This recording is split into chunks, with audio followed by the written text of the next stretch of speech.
انسان جس گناہ میں پھنستا ہے آسانی سے وہ اگر غور کرے تو سمجھ سکتا ہے کہ وہ کیا اسباب ہیں جن کی وجہ سے میں فلاں گناہ میں پھنس جاتا ہوں۔ کچھ گناہ وہ ہوتے ہیں، میرے نوجوان عزیز غور سے سنیں، کچھ گناہ وہ ہوتے ہیں جو تنہائی کی وجہ سے انسان جن میں مبتلا ہوتا ہے۔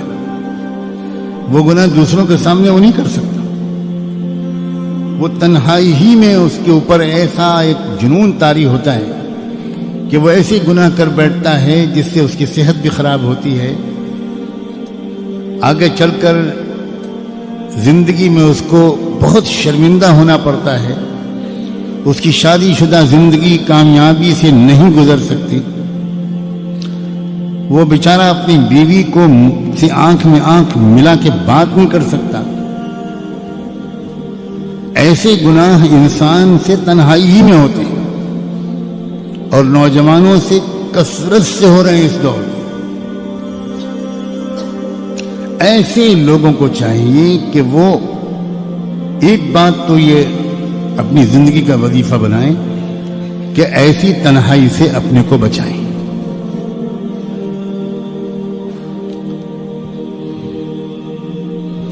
دوسرے، جس وقت ان کے دل میں اس طرح کی کسی بھی گناہ کا خیال آئے، ہمیشہ یاد رکھیں گناہ کا عمل بعد میں ہوتا ہے، گناہ کا خیال پہلے آتا ہے۔ کسی بھی عمل کا عملی طور پر کر گزرنا یہ دوسرا مرحلہ ہوتا ہے، پہلا مرحلہ ہوتا ہے خیال کا۔ اگر پہلے ہی مرحلے پر انسان روک لے، کنٹرول کر لے، چوکنا ہو جائے تو یہ خیال عمل میں تبدیل نہیں ہو سکتا۔ اس خیال کو سے رکنے کا راستہ کیا ہے؟ فوری طور پر اپنے ارادے کی طاقت کو استعمال کر کے دوسرا خیال دماغ میں لایا جائے، یعنی اس خیال کو بدلا جائے، آدمی اٹھ کے بھاگ جائے، ایک دم آدمی اٹھ کے کھڑا ہو جائے، آدمی ایک دم قرآن مجید ہاتھ میں لے لے، الماری سے کتاب ہاتھ میں لے لے، تسبیح ہاتھ میں لے لے جو سامنے ٹنگی ہے، وہ اللہ تعالیٰ کو یاد کرنے لگے، درود شریف پڑھنے لگے، استغفار پڑھنے لگے۔ اگر وضو کی حالت میں تھا تو جلدی سے نماز کی نیت باندھ لے، لیکن کچھ نہ کچھ کرے، اسی خیال میں انسان ڈوبا رہے، اسی خیال میں لگا رہے، دیر تک اسی خیال کے بارے میں سوچتا رہے اور پھر یہ تمنا کرے کہ وہ عمل مجھ سے سرزد نہ ہو، یہ انسان کی فطرت کے خلاف ہے۔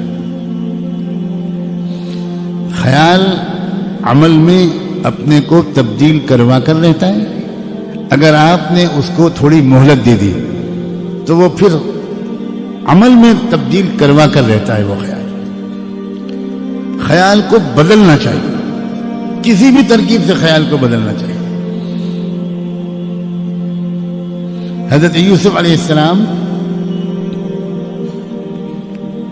کو بھی خیال آیا تھا، ایسا نہیں ہے کہ ان کو خیال نہیں آیا تھا، اور انسان ایسا ہو ہی نہیں سکتا کہ اس کو خیال نہ آئے، لیکن یوسف علیہ السلام نے فوری طور پر فوراً اپنے خیال کو منتقل کیا اللہ کی پکڑ کی طرف، اللہ کی قدرت اور رحمت کی طرف، اور معاذ اللہ کہتے ہوئے بھاگے۔ یعنی انسان اپنی حالت کو بدلے، اپنی حیت کو بدلے، لیٹا ہوا ہے تو بیٹھ جائے، بیٹھا ہوا ہے کھڑا ہو جائے، بھاگے، نکلے باہر، اپنی جگہ بدلے، پوزیشن بدلے، مقام بدلے۔ ظاہری حیت بدلنے سے خیال کے بدلنے میں مدد ملتی ہے۔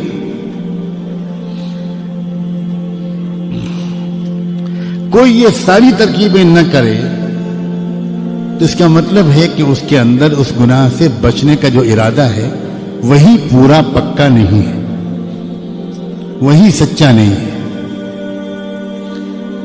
ابھی وہ اس گناہ کی نحوست کو سمجھ نہیں پایا، ابھی وہ اس گناہ کے نقصانات کو سمجھ نہیں پایا۔ عزیز نوجوانوں کو پوری دنیا میں اللہ یہ سمجھنے کی توفیق دے کہ زندگی کا سب سے قیمتی حصہ ہے جوانی.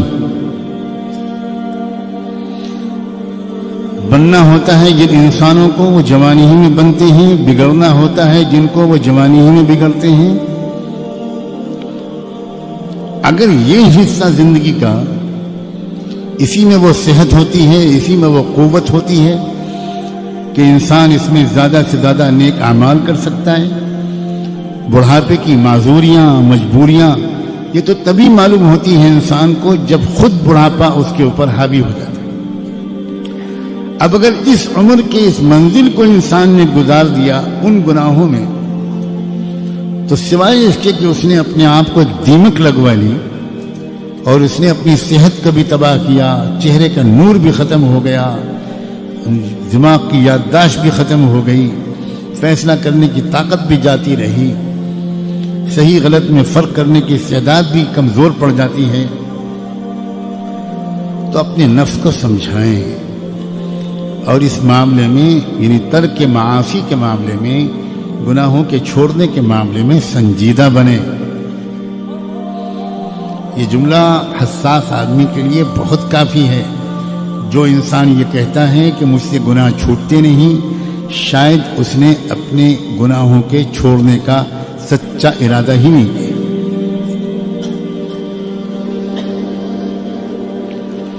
ورنہ ایک بار گناہ چھوڑنے کی عادت اگر پڑ جائے گی تو یقین کرو گناہ کرنا زیادہ مشکل ہو جائے گا، گناہ چھوڑنا لذیذ ہوگا. چکھ کے تو دیکھو، گناہوں کی لذت تو بہت دیکھ لی، اب تقوی کی لذت کو بھی آزما کر دیکھو. اب گناہوں سے پاک صاف زندگی کا جو سرور اور مزہ ہے اس کو بھی چکھ کر دیکھو، اس کے ذائقے کو بھی چکھ کر دیکھو. اس کے ذائقے کے چکھنے کے بعد گناہوں کے جھوٹے ذائقے کی طرف آنکھ اٹھا کر دیکھنے کا بھی دل نہیں چاہے.